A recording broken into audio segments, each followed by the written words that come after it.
Bienvenidas y bienvenidos a otra exploración a fondo. Seguimos con este viaje por la biblioteca del corredor. Un viaje que ya tiene varias paradas importantes, ¿eh? Totalmente. Ya desglosamos libros gigantes como Nacidos para correr, que fue toda una revolución. Uf, sí, nos cambió la mirada sobre el calzado, el movimiento. Luego pasamos por la filosofía de Murakami en De qué hablo cuando hablo de correr, o la resistencia al límite con Scott Jurek en Ultramaratón. Cada uno nos fue dejando una pieza. Y me parece que la pieza que traemos hoy, podría ser la que une a todas las demás. A ver. Hoy nos metemos de lleno en The Lost Art of Running, el arte perdido de correr, de Shane Benzie. Y tengo que decir que, de todos los que tocamos, este quizás es el que menos se enfoca en el qué hacer. Planes, kilómetros, todo eso. Exacto. Se enfoca mucho más en el cómo hacerlo. Es un libro sobre el movimiento en sí. Justamente. Y por eso la misión de hoy es entender esa idea tan provocadora de Benzie. ¿La de que nos olvidamos de correr? Esa misma, que en Occidente, en especial los corredores aficionados, hemos perdido la forma natural, eficiente y segura de hacerlo. Vamos a desgranar su foco en la técnica, la famosa economía de carrera. Y cómo, según él, unos ajustes que parecen mínimos pueden cambiarnos por completo la experiencia, prevenir lesiones. Y darnos esa fluidez que uno cree que es solo para los atletas de élite, ¿no? Tal cual. Para empezar, hablemos del autor, porque su historia es fundamental para entender el libro. Totalmente. A Shane Benzie, atletas de élite como Damian Hall, por ejemplo, lo llaman el Indiana Jones del running. Y no es una exageración, ¿eh? Cuando lees el libro, entiendes por qué. Es que este hombre no se quedó en el laboratorio. Hizo exactamente lo contrario. Se fue al terreno. Al terreno de verdad, a las montañas de Etiopía, a los campos de Kenia, al Sahara, hasta a la selva amazónica. Su premisa era fascinante. Era casi una crítica al método científico tradicional. Claro. Él decía, analizar a un corredor en una cinta con sensores es estudiar un movimiento artificial. Como estudiar un león en un zoológico para ver cómo caza. Me encantó esa analogía. Es perfecta. Él quería ver el movimiento humano en su estado más puro, más salvaje, digamos. Y por eso no solo estudió a los kenianos o etíopes que todos admiramos. No, fue más allá. Estudió a tribus, a sherpas, a gente que no corre por una medalla. Corren porque su movimiento es parte de su vida, de su supervivencia. Buscaba patrones universales, no una técnica de moda. Justo.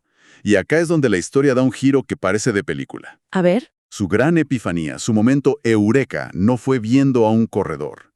Fue observando tiburones blancos en Sudáfrica. Suena a una anécdota un poco forzada, pero la lógica que él presenta es impecable. Lo es, totalmente. Él observó lo que llamó la aptitud darwiniana del tiburón. O sea, un diseño perfecto. Exacto. Una alineación total entre su forma y su función. El tiburón no necesita un coach o natación, se entiende. Su movimiento es eficiente por naturaleza. Y eso lo conectó con nosotros. Claro, lo llevó a su idea central, que es el corazón del libro. El problema no es nuestro hardware, no son los músculos, ni el corazón. El problema es el software. El software.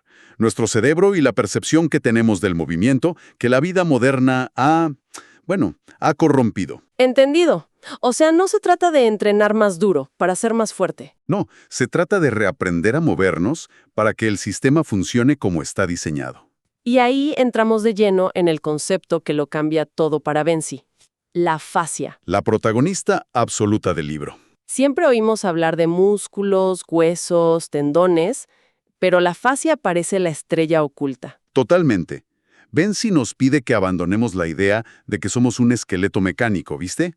Como un sistema de 206 palancas. Algo rígido. Claro, él propone una imagen mucho más dinámica. Nos dice que somos 206 huesos flotando en un mar de tensión elástica. Me encanta esa frase. ¿Y cómo es eso? Usa una analogía con un juguete, ¿no? Sí, un juguete de tensegridad. Esas estructuras de palitos y gomas elásticas, donde los palos, que serían los huesos, no se tocan entre sí. Están suspendidos por la tensión de las gomas. Sería la fascia. Y cuando esa estructura se estira, se pone alta. Se vuelve increíblemente fuerte y elástica. Ok, ya lo visualizó. Como una carpa de acampar. Los palos dan la estructura, pero es la tensión de la lona lo que la mantiene firme. Esa es la analogía perfecta.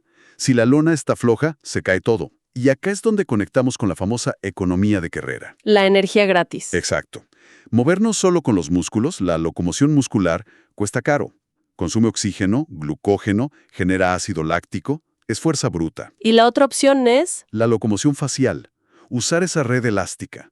Cuando corremos con la postura correcta, el impacto con el suelo no es un golpe, Es una oportunidad. es una oportunidad para cargar esa red, como si estiraras una banda elástica. Y el despegue es simplemente soltarla, que rebota. Ese rebote, esa ligereza, esa fluidez, eso es correr de forma económica. Es sentir que no estás peleando contra la gravedad, sino que estás colaborando con ella. Me hace pensar en esos días mágicos, que no sabes por qué, pero todo fluye. Sientes que podrías seguir corriendo para siempre. Y otros días que desde el primer paso te sientes como un ancla. Exacto. Según Benzi, la diferencia está en si lograste o no conectar con ese sistema elástico. En gran medida sí. Y lo bueno es que él dice que es una habilidad, No un don. no un don. Y como toda habilidad se puede aprender y mejorar. Bien, acá es en el libro se vuelve súper útil. Pasamos de la teoría a la práctica. Si la meta es tensar ese sistema, ¿cuáles son los ajustes concretos? ¿Qué cambios pequeños dan los mayores resultados? Él se enfoca en 4 puntos clave. Y el primero, que puede sonar casi tonto de tan simple, es el más importante de todos. A ver, La posición de la cabeza. la cabeza. Sí. Y el dato que da es brutal. La cabeza humana pesa en promedio unos 5 kilos. Ok. Pero por cada 2,5 centímetros que la inclinas hacia adelante, Mirando el suelo, por ejemplo. exacto, el peso efectivo que soporta la columna aumenta en otros 5 kilos. Espera. O sea que si corro con la cabeza inclinada solo unos 7 u 8 centímetros, ¿es como si mi cabeza pesara 20 kilos? Exactamente. Corres con una bola de boliche de 20 kilos en el cuello. ¡Qué locura! Y eso no solo te contractura todo, sino que rompe la cadena de tensión facial. La instrucción de Benzi es simple. Ojos en el horizonte. Mirar hacia adelante. Y es algo que hacemos todo el día sin darnos cuenta. Yo me he visto en fotos de carreras y parezco una tortuga, con la cabeza adelantada. Es que él lo llama crianza negativa. Las posturas que adoptamos en el escritorio con el celular. Llevamos esa postura a la carrera. Correcto. Por eso, la cabeza es el primer y más grande paso. El segundo gran cambio está abajo, En los pies. en los pies. Él propone el aterrizaje en trípode. Aquí entramos en la clásica guerra. Talón contra punta. ¿Qué dice él? Él se sale de ese debate. Dice que no es ni talón ni punta, se trata de aterrizar de forma estable. ¿Cómo? Con 3 puntos a la vez. El centro del talón, la base del dedo gordo y la base del meñique, como un trípode. Un trípode en la planta del pie. Imagínalo así. Dice que aterrizar de esa forma activa los 250,000 nervios de la planta del pie. Manda información clave al cerebro. Y lo más importante, Carga el resorte. carga el resorte, la fascia plantar y el tendón de Aquiles, para un despegue explosivo. Pero a ver, él da un dato polémico. Dice que el 84% de los corredores occidentales que analizó aterrizan de talón. ¿No es mucho? Después de todo el boom de nacidos para correr. Es una pregunta excelente. Y sí, es un dato fuerte. Viene de su trabajo de campo. La conversación cambió, pero la realidad del corredor aficionado, que a menudo usa zapatillas con muchísima amortiguación en el talón, no cambió tan rápido. El calzado nos permite ser perezosos. Exacto. La espuma absorbe el impacto que debería absorber nuestra fascia. Lo que Benzi critica del heel striking es que el pie aterriza por delante de tu centro de gravedad. Es un freno. Es literalmente un freno en cada zancada. El trípode busca que aterrices justo debajo de tu cuerpo. Entendido.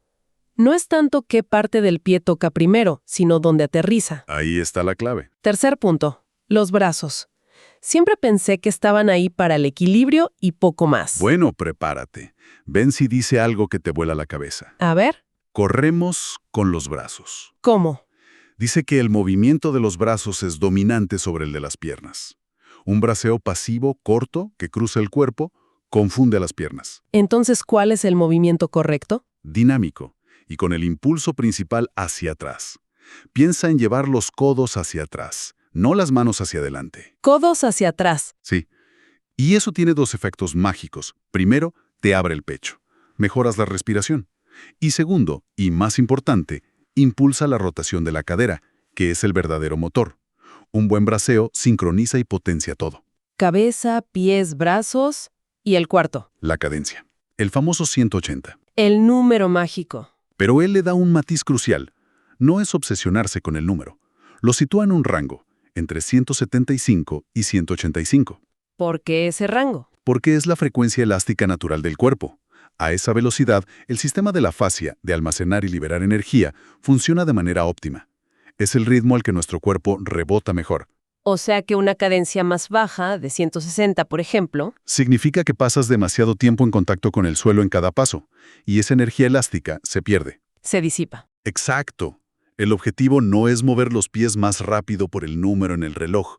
Es mejorar la técnica para que la cadencia naturalmente llegue a ese rango. Ok, esto es muchísima información. Ya me estoy imaginando corriendo y tratando de pensar en todo a la vez.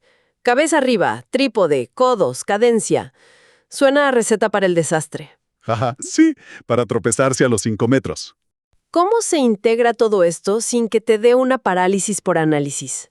Esa es la pregunta del millón, y el libro es muy claro en esto. La clave es que es un cambio de software, y eso no se hace a la fuerza. Primer paso. El primer paso es brutalmente honesto y muy simple: filmarnos corriendo. Uf, qué miedo. Sí, pero es necesario. Con un teléfono, de lado, unos 20 segundos, Benzi dice que es la forma más rápida de cerrar la brecha entre cómo creemos que nos movemos y cómo nos movemos en realidad. Tiene todo el sentido. No puedes arreglar lo que no sabes que está roto. Tal cual.